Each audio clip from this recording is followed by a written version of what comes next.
योगी सरकार ने फिलिस्तीन प्रेमियों पर कसा शिकंजा।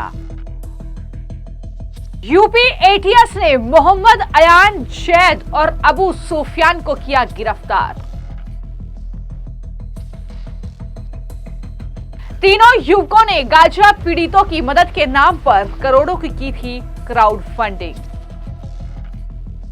उत्तर प्रदेश से बड़ी खबर है, जहां पर योगी सरकार ने फिलिस्तीन प्रेमियों पर एक बार फिर से सबसे बड़ा एक्शन लिया है। दरअसल उत्तर प्रदेश एटीएस ने 3 ऐसे लोगों को गिरफ्तार किया है जिन्होंने गाजा के नाम पर क्राउड फंडिंग की। आरोप यह है कि ये युवक गाजा पीड़ितों की मदद के नाम पर करोड़ों की वसूली उन्होंने की और गिरफ्तार आरोपियों की पहचान मोहम्मद आयान, मोहम्मद हुसैन, अबू सुफियान, तजम्मुल अंसारी और जैद नोतियार अब्दुल कादिर के रूप में हुई है।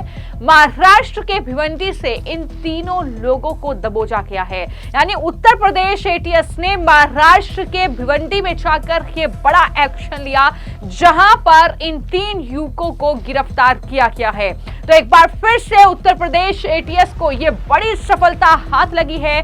जिस तरीके से इससे पहले भी हमने आपको जानकारी दी थी कि किस तरीके से फिलिस्तीन प्रेमियों की संख्या उत्तर प्रदेश में बढ़ती जा रही है। हाल ही में जो जुलूस निकला था उत्तर प्रदेश में, वहां पर भी अलग अलग क्षेत्रों में, अलग अलग जिलों में उत्तर प्रदेश के इस तरीके से फिलिस्तीन का झंडा फहराया गया था। फिलिस्तीन के समर्थन में नारेबाजी की गई थी। लेकिन ये एक ताजा मामला, जहां पर उत्तर प्रदेश एटीएस को इनपुट मिला कि आरोपी जो हैं वो सोशल मीडिया प्लेटफॉर्म जैसे इंस्टाग्राम और व्हाट्सएप ग्रुप के जरिए देश भर से लोगों की भावनाओं को भड़काकर गाजा युद्ध पीड़ितों की मदद के नाम पर वहां वसूली कर रहे हैं, धन इकट्ठा कर रहे थे। अभिव्यक्तियों ने मार्मिक वीडियो पोस्ट कर लोगों को आर्थिक मदद देने के लिए प्रेरित किया और क्राउड फंडिंग अभियान चलाया है। यानी जिस तरीके से उन्हें अंदाजा था कि उत्तर प्रदेश और अन्य राज्यों में फिलिस्तीन के समर्थन में लोग हैं, गाजा के समर्थन में लोग हैं, तो ऐसे में उन्हें किस तरीके से भड़काया जाए, किस तरीके से धन उगाई उनसे की जाए, ये उनका पूरा प्लान था। तस्वीरें आप उनकी देख रहे हैं, जिन 3 लोगों को गिरफ्तार उत्तर प्रदेश एटीएस ने किया है। महाराष्ट्र के भिवंडी में जाकर उनकी गिरफ्तारी हुई है। लेकिन उनका प्लान क्या था, ये मैंने आपको जानकारी दी कि वो ऐसे वीडियो पोस्ट कर रहे थे ताकि लोग जो है रहम खाएं और उन्हें आर्थिक मदद करें। तो इस तरीके से ही ये पूरा क्राउड फंडिंग अभियान चलाया गया। उत्तर प्रदेश एटीएस ने महाराष्ट्र के भिवंडी से इन तीनों आरोपियों को गिरफ्तार किया, जिन पर गाजा युद्ध पीड़ितों, विशेषकर बच्चों और महिलाओं की मदद के नाम पर क्राउड फंडिंग के माध्यम से अब धोखाधड़ी के आरोप हैं। तो सहायता के लिए दिए गए धन का इस्तेमाल निजी इस्तेमाल और राष्ट्र विरोधी गतिविधियों में उनके जरिए किया गया, ये भी बड़ी जानकारी सामने आई है। पुलिस लगातार इस मामले की छानबीन कर रही है और जांच में ये सामने आया है कि करोड़ों रुपए जुटाने के बाद भी ये राशि गाजा पीड़ितों तक पहुंचाई ही नहीं गई, उनके नाम पर वसूली की गई। आरोपियों ने बड़ी रकम का गबन कर अपने व्यक्तिगत और अवैध गतिविधियों में इस पैसे को खर्च किया है। तो उत्तर प्रदेश के कई जिलों से भी लाखों रुपए इस अभियान के तहत भेजे गए। पकड़े गए आरोपियों को मुंबई कोर्ट में पेश करके ट्रांजिट रिमांड पर लखनऊ लाया जा रहा है। ये भी जानकारी इस मामले में सामने आई है। तो पहले ही उत्तर प्रदेश के मुख्यमंत्री योगी आदित्यनाथ ने ऐसे लोगों को चेतावनी दे रखी है। बार बार वो इस तरीके के आपराधिक घटनाओं में लिप्त लोगों को चेतावनी देते रहे हैं। एक्शन की बात भी उनके जरिए की गई है और पिछले कुछ मामलों में फिलिस्तीन प्रेमियों पर शिकंजा भी कसा गया है, उन पर एक्शन भी हुआ है। बड़ी संख्या में लोग सलाखों के पीछे हैं, बावजूद उसके इस तरीके के हथकंडे अपनाए गए हैं। बता दें कि एटीएस ने एफआईआर दर्ज कर आगे की कार्रवाई शुरू कर दी है। जांच में यह भी पता चला है कि जो ये आरोपी हैं, इन्होंने अपनी यूपीआई आईटी और बैंक खातों का इस्तेमाल कर करोड़ों रुपए का चंदा जुटाया।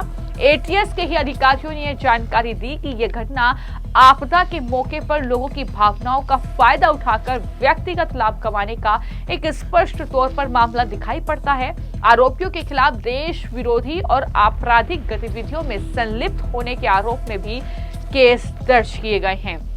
अभी जांच फिलहाल चल रही है और देखना होगा कि किस तरीके से कब क्या कार्रवाई इस मामले में होती है। और कहीं ना कहीं एटीएस के अधिकारियों का कहना यह भी है कि ये धनराशि कहां से आई, किस प्रकार की धनराशि खर्च की गई, आखिर किस जो है राष्ट्र विरोधी गतिविधि में ये धनराशि खर्च की गई। ये बड़ा कहीं ना कहीं एक मामला है जो कि उजागर हुआ है। इस तरीके से इन 3 युवकों को गिरफ्तार किया गया है जिनकी पहचान हो चुकी है। तस्वीरें आपके सामने हैं। अब उत्तर प्रदेश की एटीएस इस पूरे मामले को खंगालेगी और ये जानने की पूरी कोशिश होगी कि क्या ये 3 लोग ही इस मामले में संलिप्त है या फिर और लोगों की संलिप्तता भी इस मामले में है, या और भी कई ग्रुप हैं या लोग हैं जो इस तरीके की उगाई देश भर से लोगों से कर रहे हैं। ये पूरा छानबीन का विषय है जिस मामले में अब उत्तर प्रदेश एटीएस जो है कहीं ना कहीं एक्टिव हो गई है।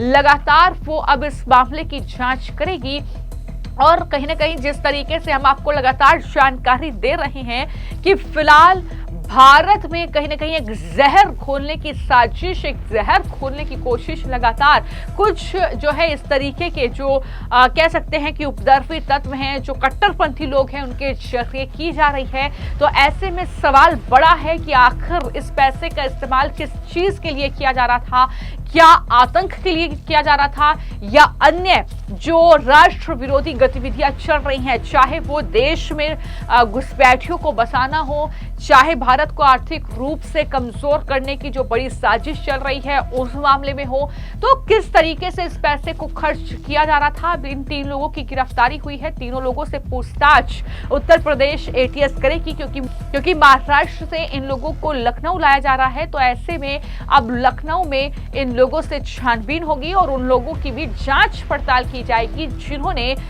फिलिस्तीन गाजा की मदद के नाम पर इन्हें पैसा दिया है।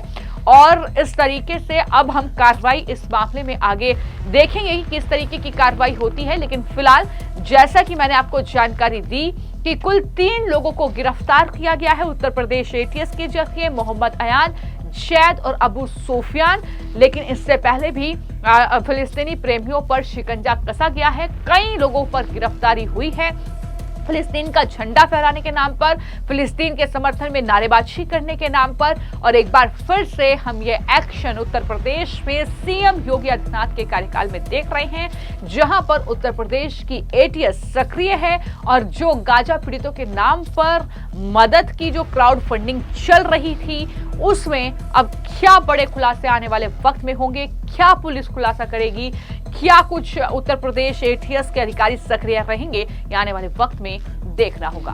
फिलहाल आपकी इस मामले को लेकर क्या राय है, हमें कमेंट बॉक्स में जरूर